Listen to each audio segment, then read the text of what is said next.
Insecticides, pesticides. So ಅದರಲ್ಲಿ ನಮಗೆ ಇನ್ನೊಂದಿದೆ,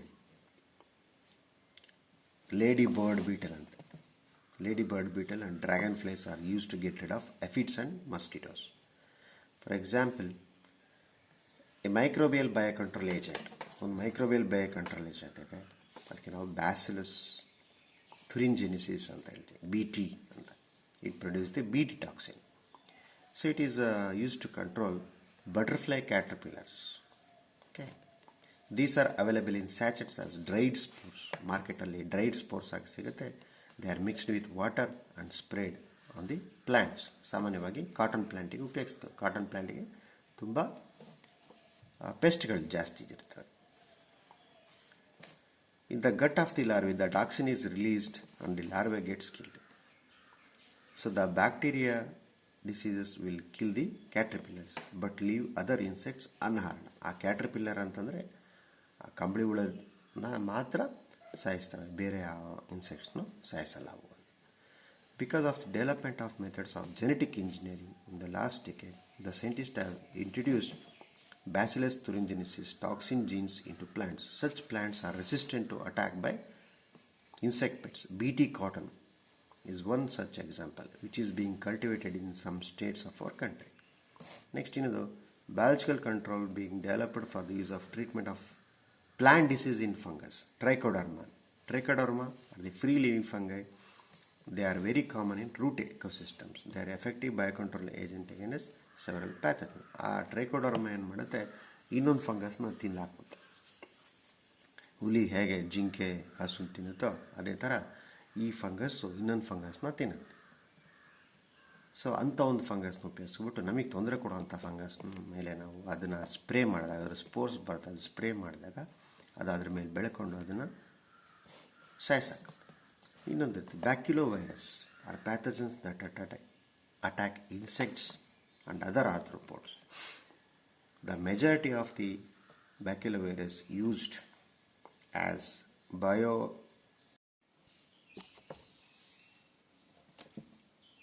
next to 10.6 microbes as biofertilizers. With our present day lifestyles, environmental pollution is a major cause of concern. The use of chemical fertilizers to meet the ever increasing demand of agriculture produce has contributed significantly to this pollution. The usage of manures to the soil continuously that results in the alkalinity. ಅಂದರೆ ಜಾಸ್ತಿ ನಾವು ರಸಗೊಬ್ಬರಗಳನ್ನು ಉಪಯೋಗಿಸ್ತಾರೆ, ಅವೆಲ್ಲ ammonium salt based chemicals ಇರೋದ್ರಿಂದ ಮಣ್ಣಿನಲ್ಲಿ ಫಲವತ್ತತೆ ಕಮ್ಮಿ ಆಗುತ್ತೆ ಅಂತ ವಿಜ್ಞಾನಿಗಳು ಹೇಳ್ತಾರೆ. ಸೊ ಗ್ರ್ಯಾಜುಲಿ ಸಾಲ್ಟ್ ಕಾನ್ಸಂಟ್ರೇಷನ್ ಜಾಸ್ತಿ ಆಗ್ತಾ ಹೋದಾಗ ಸಾಯಿಲಲ್ಲಿರೋ ಬಫರ್ ಸಿಸ್ಟಮ್ ಏನು ಮಾಡುತ್ತೆ, ಅದು ಆಲ್ಕಲಿನಿಟಿ ಆಗಿ ರೂಪುಗೊಳ್ತದೆ. ಅಂದರೆ ಜಾಸ್ತಿ ಉಪ್ಪಿನಾಂಶ ಜಾಸ್ತಿ ಸೇರಿಸ್ತಾ ಇದ್ದರೆ pH ಏನಾಗುತ್ತೆ, 8 ಹತ್ತಿರ 8.3 ತನಕ ಹೋಗುತ್ತೆ.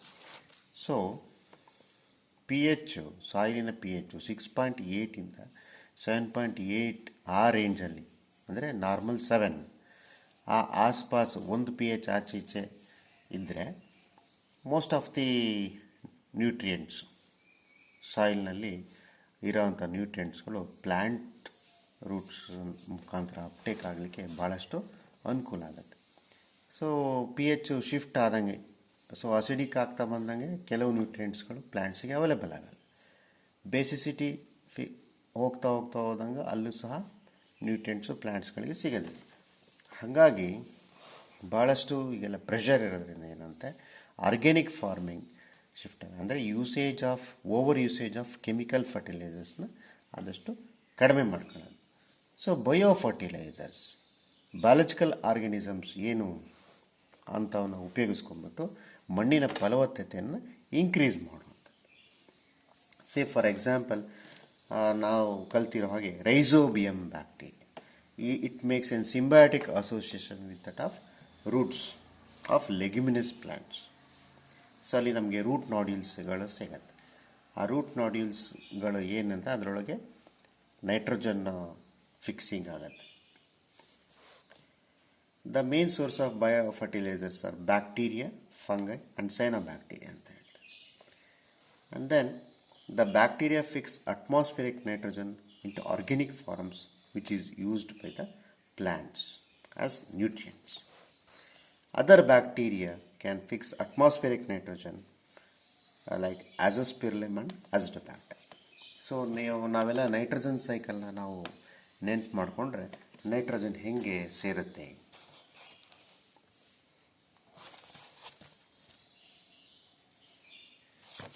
ಇಲ್ಲಿ ನೈಟ್ರೋಜನ್ ಸೈಕಲ್ನ ನಾವು ನೆನ್ಪು ಮಾಡ್ಕೊಂಡ್ಬಿಟ್ರೆ ಅಟ್ಮಾಸ್ಫಿಯರಿಕ್ ನೈಟ್ರೋಜನ್, ಇಲ್ಲಿ ಇಂಡಸ್ಟ್ರಿಯಲ್ ಫಿಕ್ಸೇಷನ್ನು, ಎಲೆಕ್ಟ್ರಿಕಲ್ ಫಿಕ್ಸೇಷನ್ ಅಂದರೆ ಮಿಂಚಿಂದ ಬರುವಂಥದ್ದು, ಇಂಡಸ್ಟ್ರಿಯಲ್ ಫಿಕ್ಸೇಷನ್ ಅಂದರೆ ನಾವು ರಸಗೊಬ್ಬರ ಹಾಕುವಂಥದ್ದು ಮಣ್ಣಿಗೆ, ಮತ್ತು ಇನ್ನೊಂದು ಬಯಾಲಜಿಕಲ್ ನೈಟ್ರೋಜನ್ ಫಿಕ್ಸೇಷನ್. ಈ ಬಯಾಲಜಿಕಲ್ ನೈಟ್ರೋಜನ್ ಫಿಕ್ಸೇಷನ್ಗೆ ನಾವು ಜಾಸ್ತಿ ಕಾನ್ಸಂಟ್ರೇಷನ್ ಮಾಡ್ತೀವಿ. ಸೊ ಅದು ಬಯೋಫಿಕ್ಸಿಂಗ್, ನೈಟ್ರೋಜನ್ ಫಿಕ್ಸಿಂಗ್ ಬ್ಯಾಕ್ಟೀರಿಯಾಸ್ಗಳನ್ನ ನಾವು ಆದಷ್ಟು ಕಾನ್ಸಂಟ್ರೇಟ್ ಮಾಡ್ತೀವಿ. ಸೊ ಇಲ್ಲಿ ಇನ್ನೊಂದು ಫಾಸ್ಫರಸ್ ಫಿಕ್ಸೇಷನ್ಗೆ. ಸೊ ನ್ಯಾಚುರಲಾಗಿ ನಮಗೆ ಅವೈಲೇಬಲ್ ಇರೋವಂಥದ್ದು mycorrhiza. Mycorrhiza is an symbiotic association of fungi with that of roots of higher plants. Myco ಅಂದರೆ ಫಂಗಸ್, ರೈಸಾ ಅಂದರೆ roots, vascular system of higher plants. So ಅದರಲ್ಲಿ ಇಂಪಾರ್ಟೆಂಟ್ ಮೆಂಬರ್ ಗ್ಲಾಮಸ್ ಅಂತ ಒಂದು genus, ಅದು VAM fungi ಅಂತ ಹೇಳ್ತೀವಿ, vesicular arbuscular mycorrhiza ಅಂತ. The fungal symbiont in these association absorbs phosphorus from the soil and passes it to the plant. So ಅದರಲ್ಲಿ hyphae ಎಲ್ಲೆಲ್ಲಿ ಹೋಗಿರುತ್ತೆ, ಈ ವೆರಿ ಲಾರ್ಜ್ ಏರಿಯಾನ ಕವರ್ ಮಾಡುತ್ತೆ. ಸೇ ಅಬೌಟ್ ಒಂದು 2 ಮೀಟ್ರು ರೇಡಿಯಸ್ ಒಂದು ರೂಟ್ ಸಿಸ್ಟಮಲ್ಲಿ ಇದೆ ಅಂತಂದರೆ 2 ಮೀಟ್ರ್ ರೇಡಿಯಸ್ನಲ್ಲಿ ಇರುವಂಥ ಏನು ಫಾಸ್ಫರಸ್ ಅವೈಲಬಿಲಿಟಿ ಅದನ್ನೆಲ್ಲ ಹೇಳ್ಕೊಳ್ಳೋಂಥ ಸಾಧ್ಯತೆಗಳಿರ್ತವೆ. ಅಂದರೆ it increases the absorption of phosphorus from all the available resources present in the soil. So ಅಲ್ಲಿ ಒಂದು ಅಸೋಸಿಯೇಷನ್ ಮಾಡಿಕೊಂಡಾಗ ಇದು cortical tissues of the root, ಇಲ್ಲಿ ವೆಸಿಕಲ್ಸ್ ಮತ್ತು ಆರ್ಬೆಸ್ಕಿಲ್ಸ್ ಅಂತ ಇರುತ್ತೆ. ಅಂದರೆ ಇದು ಹಾಸ್ಟೋರಿಯಾ. ಈ ಹಾಸ್ಟೋರಿಯಾದಿಂದ ಅದೇನು ಮಾಡುತ್ತೆ, ಈ ಪ್ಲ್ಯಾಂಟಲ್ಲಿರೋಂಥ ಏನು ಕಾರ್ಬೋಹೈಡ್ರೇಟ್ನ ತಗೊಳುತ್ತೆ. ಆ ಕಾರ್ಬೋಹೈಡ್ರೇಟ್ ಮತ್ತು ಅದು ಫಂಗ ಏನು ಮಾಡುತ್ತೆ, ಹೈಯರ್ ಪ್ಲ್ಯಾಂಟ್ಸಿಗೆ ಅದು ಫಾಸ್ಫರಸ್ನ ಕೊಡುತ್ತೆ. So this can be utilized by the plants. So there is a symbiotic association between the fungal hyphae and the host. So next cyanobacteria. ಆಮೇಲೆ ಇನ್ನೊಂದು ಏನಂತಂದರೆ, ಈ ವ್ಯಾಮ್ ಅಸೋಸಿಯೇಷನ್ ಇದ್ದರೆ ಬೇರೆ ರೂಟ್ ಬೋರ್ನ್ ಪ್ಯಾಥೋಜನ್ಸ್ಗಳು ಬರೋದಿಲ್ಲ. ಇದು ಆಲ್ರೆಡಿ ಆಕ್ಯುಪೈ ಮಾಡ್ಕೊಂಡಿರೋದ್ರಿಂದ ಇದೊಂದು ಪ್ರೊಟೆಕ್ಟಿವ್ ಲೇಯರ್ ಆಗಿ ಕವರ್ ಮಾಡುತ್ತೆ. ಬೇರೆ ರೂಟ್ಗೆ ಬರೋವಂಥ ಏನು ಪ್ಯಾಥೋಜನ್ಸ್ ಏನಿದೆ, ಲೈಕ್ ಫಂಜೈ ಆಗಿರ್ಬೋದು, ಬ್ಯಾಕ್ಟೀರಿಯಾ ಆಗಿರ್ಬೋದು, ಅದನ್ನ ಆದಷ್ಟು ಬರೋಕ್ಕೆ ಬಿಡೋದಿಲ್ಲ. ಇದು ಹೆಲ್ತ್ ಪ್ರೊಟೆಕ್ಷನ್ ಕವರಿಂಗ್ ಆಗಿ ಆ್ಯಕ್ಟ್ ಮಾಡುತ್ತೆ. ನೆಕ್ಸ್ಟು ಇದು ಯಾವುದಂತಾರೆ, ಮೈಕೋರೈಸಲ್ ಅಸೋಸಿಯೇಷನ್ ಸಪೋಸ್ ಆರ್ಕಿಡ್ಸಿಗೆ ಆಗಲೇಬೇಕು. ನೆಕ್ಸ್ಟ್ ಇನ್ನೊಂದು ಪೈನಸ್ ಅಂತ ಒಂದಿದೆ, ಆಕೆ ಫಂಗಲ್ ಮೈಕೋರೈಸಲ್ ಅಸೋಸಿಯೇಷನ್ ಆದರೆ ಮಾತ್ರ ಅವು ಬೆಳೀತಿದೆ, ಇಲ್ಲದ್ರೆ ಬೆಳೆಯೋದಿಲ್ಲ. Next cyanobacteria are autotrophic microbes widely used in aquatic and terrestrial environments, many of which can fix atmospheric nitrogen. Anabina, nostoc, oscillatory. In paddy fields, cyanobacteria serve as important biofertilizers.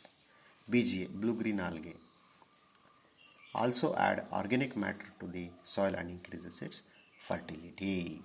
ಈ azolla ಅಂತ ನಾವೇನು ಭತ್ತದ ಗದ್ದೆನಲ್ಲಿ ನಾವೇನು ನೋಡ್ಬೋದು, azolla ಅನ್ನೋದೊಂದು masses ಇರುತ್ತೆ. ನೀವು ಫಸ್ಟ್ ಇಯರಲ್ಲಿ ಕಲ್ತಿದ್ದೀರಾ, ಪ್ರಾಕ್ಟಿಕಲ್ಸಲ್ಲಿ ನೋಡಿದ್ದೀರಾ, ಅದನ್ನ ನೆನ್ಪು ಮಾಡ್ಕೊಂಡ್ರೆ. ಸೊ ಈ ಥರದ್ದೆಲ್ಲ ಮೈಕ್ರೋ ಆರ್ಗಾನಿಸಮ್ಸ್ನ ಉಪಯೋಗಿಸ್ಕೊಂಡ್ಬಿಟ್ಟು ನಾವು ಮಣ್ಣಿನ ಫಲವತ್ತತೆಯನ್ನು ನಾವು ಇನ್ಕ್ರೀಸ್ ಮಾಡ್ಬೋದು. Thank you.